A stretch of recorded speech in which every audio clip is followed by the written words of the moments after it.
असी खाली इत्थे ही तुहानू डेकोरेशन वेखिया सी मुकम्मल रेस्टोरेंट की पूरी। और यह माशाल्लाह इन्हां दा रेस्टोरेंट बने हुआ ठीक है ना,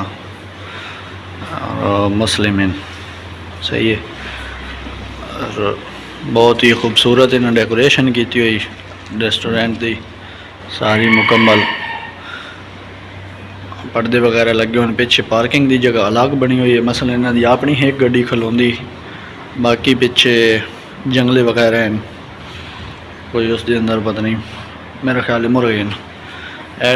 LCD भी लगी हुई है। हाल तक LCD वगैरह जो कोई बल्ब वगैरह ख़ास ऑन नहीं हुए, थोड़े ऑन हैं सही है ना। इन्हां दी बहुत ही रात नूं ना प्यारी लाइटिंग होंदी है। वाली लाल और सब्ज़ और येलो जी नज़र आ रही है ना, बहुत ही खूबसूरत होंदी सही है। तो ये माशाल्लाह जनाब बहुत बेहतरीन माहौल बने हुआ इन्हां दा। अगे भी इन्हें लाई हुई अपनी रखी हुई खुले खुले माहौल है सारा।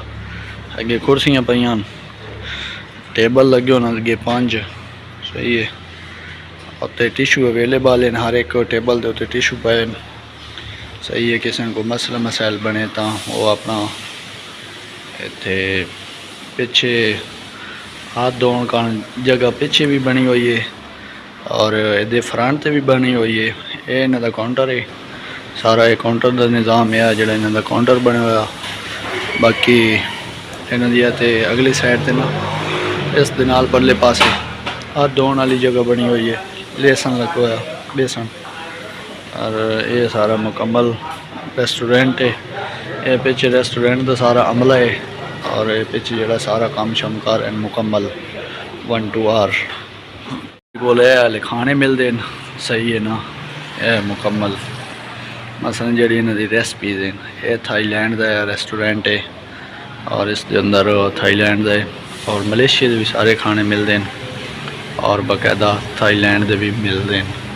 जिस तरह किसी को पसंद हो आर्डर करे और उस तरह ये बना के दें फ्रेश।